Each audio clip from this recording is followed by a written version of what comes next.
Hello everyone and welcome to Upgrowth. In today's video, I will walk you through our nifty and easy to use retention rate and churn rate calculator. So here as you see we have three input variables. So we'll break down how to measure your customer retention and churn rates. So let's understand each variable one by one.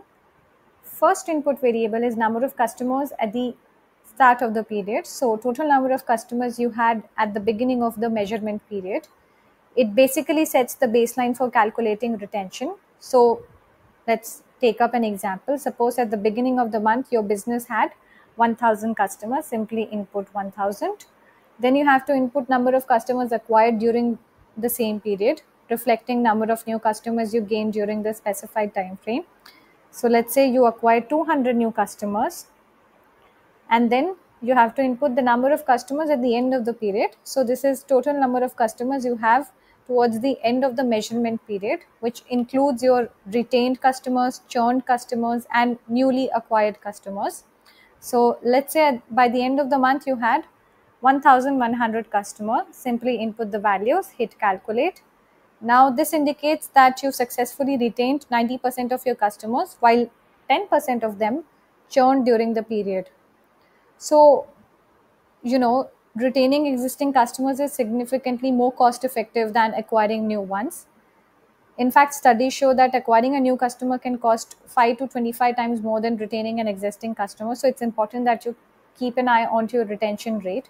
Many industries, specifically subscription based services like SaaS, heavily rely around these metrics.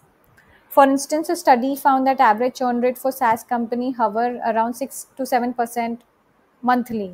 Companies like Netflix and Spotify focus strongly on their retention strategies to maintain their subscriber base. So, as you delve deeper into customer retention and churn metrics, you can also check out our other calculators such as product return rate calculator and loyal customer rate calculator, because all these tools work hand in hand with retention and churn metrics to get a comprehensive understanding of your customer dynamics. So you can try out these calculators from the link in the description, or you can simply look up for our product rate calculators on Google search. Product return churn rate and retention rate calculators on Google search will be ranking first on it.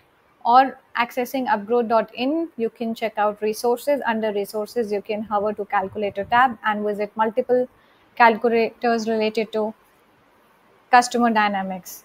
Hope this helps you. So don't forget to subscribe for more tips and tools to help you optimize your online presence. Thanks for tuning in.